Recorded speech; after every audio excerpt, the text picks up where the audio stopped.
అందరికీ నమస్కారం. Israel America కలిసి ఇరాన్ మీద చేస్తున్న యుద్ధం, ఇరాన్ ప్రతిదాడి, దీనికి ఫుల్ స్టాప్ ఎక్కడ, ఎండ్ కార్డ్కి ఎక్కడ? నిజానికి ప్రాక్టికల్గా రియాలిటీగా మాట్లాడుకోవాలండి. కొంతమందికి బాధ అనిపించినా, కొంతమందికి నిజం రుచించకపోయినా ప్రతిదానికి ఒక ఎండ్ కార్డ్ అనేది ఉంటుంది.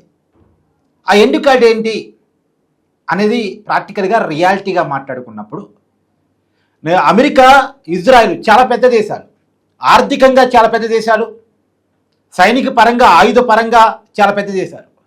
కాకపోతే ఇరాన్కు ఉన్నటువంటి శక్తి ఏంటంటే, వాళ్ళకాడ సాయుధ బలగాల శక్తి చాలా పెద్ద ఎత్తున ఉంది.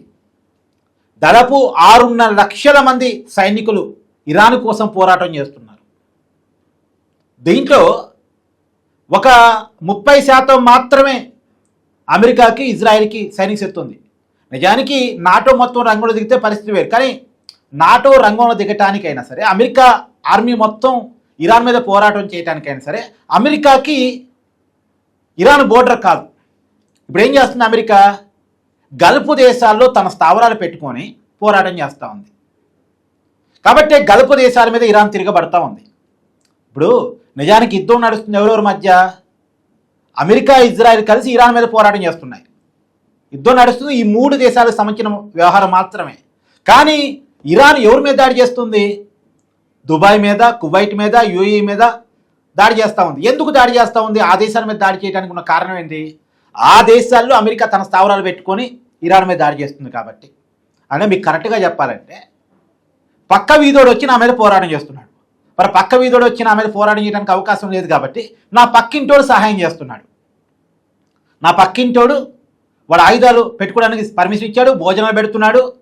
ఆ పక్కింటో భోజనం తింటూ అక్కడే ఆయుధాలు పెట్టుకుని నా మీద యుద్ధం చేస్తున్నారు. కాదే ఇప్పుడు నా కోపం ఆ ఎదురు బజార్ రోడ్డు మీద తర్వాత వాడికి ఆశ్రమిస్తున్న పక్కింటోడి మీద నేను పడాలి. ఇప్పుడు ఇరాన్ చేస్తుంది అదే. ఇరాన్ పక్కింటోళ్ళ మీద పడుతుంది, కువైట్ మీద పడుతుంది, దుబాయ్ మీద పడుతుంది, గల్ఫ్ దేశాల మీద పెద్ద ఎత్తున ఫైట్ చేస్తుంది. ఇవాళ మేజర్ అప్డేట్స్ అయితే, సౌదీ అరేబియాలోని ఆయిల్ ట్యాంకర్ మీద ఒక పెద్ద దాడి చేసింది డ్రోన్లతోటి ఇరాన్. ఒక పెద్ద దాడి. సౌదీ అరేబియాకి చాలా పెద్ద నష్టం. అది నిజానికి ఈ యుద్ధానికి సౌదీ అరేబియాకి సంబంధమే లేదు. కాదే సౌదీ అరేబియాలో అమెరికా స్థావరాలు పెట్టుకుంది కాబట్టి సౌదీ అరేబియా మీద ఇరాన్ విరుచుకుపడింది. తర్వాత కువైట్లో ఉన్నటువంటి అమెరికా స్థావరం మీద ఇరాన్ డ్రోన్లతో దాడి చేసింది. మొత్తం అమెరికాకు సంబంధించినటువంటి స్థావరాన్ని దెబ్బతీసింది. నిజానికి ఏ మాటకు ఆ మాట చెప్పుకోవాలి, ఇరాన్ తన శక్తికి మించి ప్రయత్నం చేస్తుంది, పోరాటం చేస్తుంది. ఎందుకంటే వాళ్ళ సుప్రీం లీడర్ చనిపోయాడు కాబట్టి ఆవేశం అనుకోవచ్చు, లేదు తప్పని పరిస్థితి అనుకోవచ్చు. వాళ్ళ మనుగడకే ఇబ్బంది అయిన క్షణంలో మనం ప్రాణాలు పోతున్నాయండి, ఇక ఉండవు ప్రాణాలు అనుకున్నప్పుడు పళ్ళు బిగించేసి మొత్తం శక్తి అంతా కూడా తీసుకొని పోరాటం చేస్తాం చూసారా? ఆ పరిస్థితులు ఇరాన్ పోరాటం చేస్తుంది. ఇరాన్ ముందు ఉన్నది ఒకటే, యుద్ధమా శరణమా? యుద్ధం చేయటం లేదా అమెరికాకి లొంగిపోవటం. ఇక అంతే, ఇక ఆప్షన్ లేదు. యుద్ధమా శరణమా? శరణం అంటే బానిసగా ఉండాలి. ఇరాన్లో ఉన్నటువంటి ఆయిల్ మొత్తం కూడా, లేదు గ్యాస్ మొత్తం కూడా, ఖనిజ నిక్షేపాలు మొత్తం కూడా అమెరికాకు అప్పచెప్పాల్సిందే. ఏ మాటకి ఆ మాట అమెరికా అసలు యుద్ధంలో దొరకటానికి ఎంత అవునన్నా కాదన్నా కారణాలు ఇవి ఒకటి ఉంటాయి. కాబట్టి శక్తి మేర పోరాటం చేస్తుంది. అమెరికా చేతుల్లోకి అధికారం పోకుండా, అమెరికా చేతుల్లోకి ఇరాన్ పోకుండా, ఇరాన్ ఖనిజాలు పోకుండా పోరాటం చేస్తుంది. కానీ ఎంతవరకు పోరాటం చేయగలదు? ఇరాన్ కొన్న శక్తి అంతా అమెరికా ముందు, ఇరాన్ కొన్న శక్తి అంతా ఇజ్రాయెల్ ముందు. ఏదో సైనిక శక్తి ఉండబట్టి పోరాటం చేస్తుంది.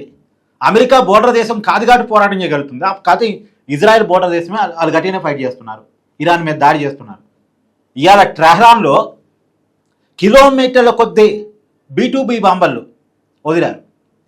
కిలోమీటర్ల కొద్దీ పేలుళ్ళు, పొగ. దాదాపు అనేక మంది సామాన్యులు ఇరాన్లో చనిపోతున్న పరిస్థితి. మొన్నటికి మనం చూసాం కదా, ఒక స్కూల్ మీద బాంబు పడితే దాదాపు సబ్జెక్టు కరప్షన్ 79 మంది పిల్లలు అనుకుంటే ఏమో చనిపోయారు కదా. అది రియాలిటీ. నేను రియాలిటీలో చెప్పే ప్రయత్నం చేస్తున్నాను. ఇవాళ కాపితే రేపు, రేపు కాపితే ఎల్లుండి, ఎల్లుండి కాపితే అవతల ఎల్లుండి, ఇంకో వారం 10 రోజులు ఇరాన్ ఫైట్ చేయగలదేమో. అంతిమంగా ఇజ్రాయెల్ అమెరికాకి ఇరాన్ లొంగిపోక తప్పదు. అమెరికా చేతుల్లోకి ఇరాన్ వెళ్ళక తప్పదు. ఒకవేళ ఇరాన్కి సపోర్ట్గా రష్యా, చైనా డైరెక్ట్గా యుద్ధంలోకి వచ్చి ఉంటే పరిస్థితి వేరే ఉండేది. కానీ వాళ్ళు రాలే. మీరు అనొచ్చు, రష్యా మీద ఉక్రెయిన్ కొన్ని సంవత్సరాలుగా పోరాటం చేస్తుంది కదా సార్, అలాగే ఇరాన్ కూడా ఫైట్ చేసిద్ది రేని అని చెప్పవచ్చు. ఉక్రెయిన్ రష్యా మీద పోరాటం చేయడానికి ఉన్నటువంటి కారణాలు వేరు.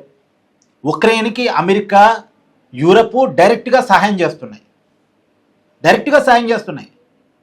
సంపద పరంగా సాయం చేస్తున్నాయి, ఆయుధాల పరంగా సాయం చేస్తున్నాయి. ఇక్కడ ఇరాన్కి అంత సాయం చేసేవాడు ఎవడు? ఇరాన్ని అంత ఓన్ చేసుకుంటుంది ఎవరు? లేదు కదా. కొద్ది గొప్ప చైనా ఏదో టెక్నాలజీ సాయం చేస్తుందంట, కానీ డైరెక్ట్గా ఇరాన్ తరఫున చైనా వచ్చి పోరాటం చేయలేదుగా, రష్యా వచ్చి పోరాటం చేయలేదుగా. రష్యా ఆల్రెడీ ఉక్రెయిన్తో ఎంగేజ్ అయ్యి ఉంది పోరాటంలో. కాబట్టి పోరాడి అలసి స్వలసి అంతిమంగా అమెరికాకి ఇరాన్ లొంగిపోక తప్పదు. రియాలిటీ ఇది. గతంలో సద్దాం హుస్సేన్ విషయంలో ఇరాక్లో ఏం జరిగిందో, ఆఫ్ఘనిస్తాన్లో ఏం జరిగిందో యాస్థితిగా ఇరాన్లో కూడా అది జరగబోతుంది. ఇరాన్లో అమెరికా రాజ్యం నడవబోతూ ఉంది. అదే ప్రాక్టికల్. Thank you.